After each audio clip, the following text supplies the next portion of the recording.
So back on subject, I've been a little unfocused of late, and I need to get back to what I actually started, looking at the biggest challenges of each companion's run, and doing it properly this time. Because last time, when I covered the Third Doctor's era, one thing became very clear. The challenges weren't always world-ending threats or grand invasions. More often than not, they were personal: identity, loyalty, belonging, and understanding the world they were now part of. And now we move into the era of the Fourth Doctor, where things begin to shift. The scale gets bigger, the tone gets stranger, and the dangers don't just test the companions physically, they test how quickly they can adapt to a universe that makes absolutely no sense. Welcome to the Snake Pit, where we're full of bile and venom.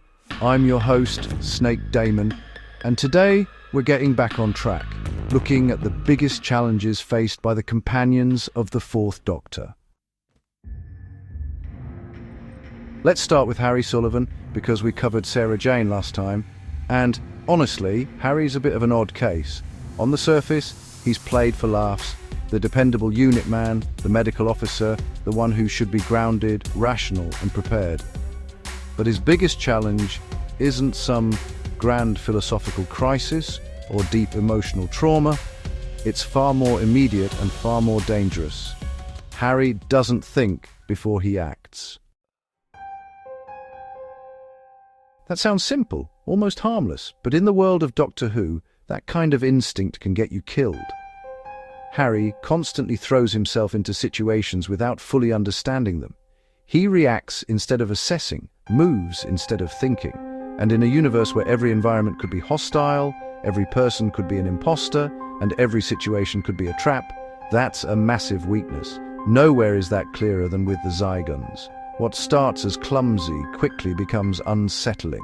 Harry is injured, vulnerable, already on the back foot, and instead of regrouping or reassessing, he ends up isolated, which is exactly what the Zygons need, because they don't just attack, they replace. He's taken out of the equation and replicated, and that's where the real horror kicks in. It's not just that Harry is captured, it's that something else is walking around wearing his face, talking like him, acting like him, fooling the people around him. That's no longer a physical threat, that's identity horror, the complete loss of control over your own existence. Harry's biggest challenge isn't just survival, it's the fact that he's completely unequipped for a threat that operates on deception rather than confrontation. He's used to clear enemies, clear lines, clear objectives, and the Zygons erase all of that. They turn the situation into something he can't punch, can't reason with, and can't even properly see. At its core, Harry's challenge is being out of his depth in a universe that punishes hesitation, but also punishes recklessness. Leela, on the other hand, faces almost the exact opposite problem. Where Harry struggles because he acts too quickly without understanding, Leela struggles because she doesn't have the foundation to understand in the first place. She comes from a primitive tribe where her worldview is built on survival, instinct, and immediate cause and effect. Strength matters, action matters, and hesitation gets you killed. In her world, things are simple: enemy or ally, live or die. Then she steps into the Doctor's universe, and suddenly nothing is simple anymore. Technology replaces tradition, strategy replaces instinct, and morality replaces survival, and that's where her real challenge begins. Adaptation. Not just learning new things, but unlearning everything she thought was true. She has to come to terms with the idea that not every threat can be solved with violence, that not every enemy is meant to be killed, and that sometimes the right choice looks like weakness from her perspective. That's not a small adjustment, that's a complete rewiring of how she sees the world. Where she comes from, hesitation is death, but with the Doctor, hesitation can be compassion, mercy, restraint, and that contradiction creates constant tension. Leela isn't just learning about advanced technology or alien worlds, she's learning about morality in a universe where the rules keep changing. One moment she's expected to fight, the next she's expected to stand down. One moment violence is necessary, the next it's condemned. That contradiction becomes her battlefield. And yet that's exactly what makes her one of the strongest companions of the era. Because unlike others who adapt gradually, Leela is thrown in at the deep end and forced to evolve quickly. She learns, she questions, and she even challenges the Doctor himself at times. Her greatest challenge isn't any single enemy. It's the struggle to reconcile who she was with who she's expected to become.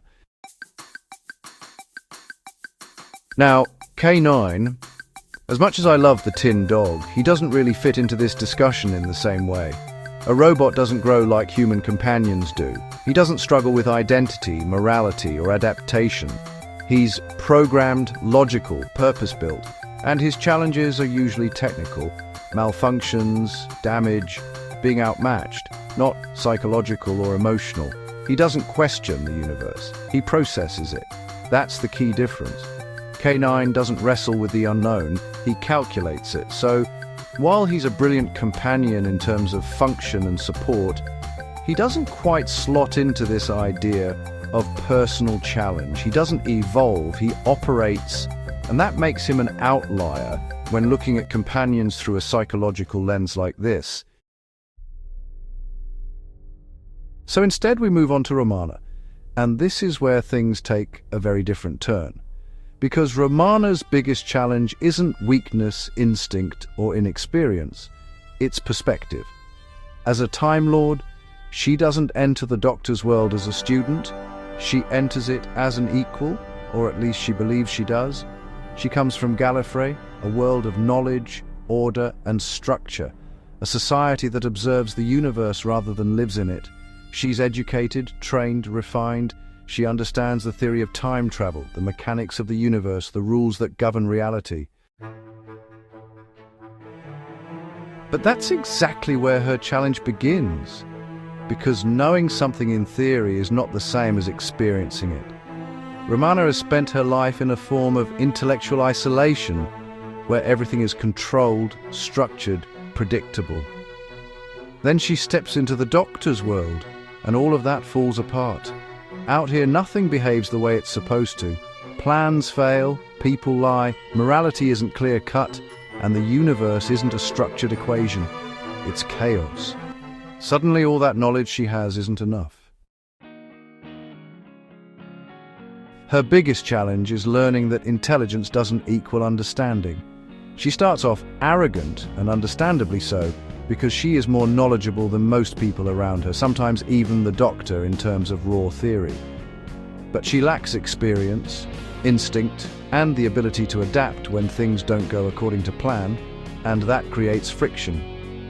Unlike Leela, who knows she doesn't understand this world, Romana assumes she does. She trusts in logic, in structure, in the idea that the universe should make sense if you're smart enough to figure it out. But the Doctor doesn't operate like that. He improvises, bends the rules, breaks them when necessary, and thrives in unpredictability. And that clashes with everything Romana has been taught. So her journey becomes one of unlearning, not abandoning her intelligence, but reshaping it. She has to accept that sometimes there isn't a correct answer, that morality can be messy, that people don't follow logic, and that the universe doesn't care how educated you are. Over time, she changes, becoming more adaptable, more grounded, less rigid. She stops just observing the universe and starts living in it. She keeps her intelligence, but gains something far more valuable: perspective. That's what makes her arc so interesting, because unlike Harry, who struggles to keep up, or Leela, who struggles to understand, Romana struggles to let go of certainty. Her biggest challenge isn't surviving the universe, it's accepting that she'll never fully understand it. And that's really where the Fourth Doctor's era starts to stand out. The threats get bigger, the worlds get stranger, but the real battles are happening inside the companions. Thanks for dropping by the Snake Pit, where we thrive on untapped potential and lost opportunities. Don't forget to subscribe and hit that bell, like the video, and leave your opinion in the comments, where naturally I won't read them. Until next time, stay venomous.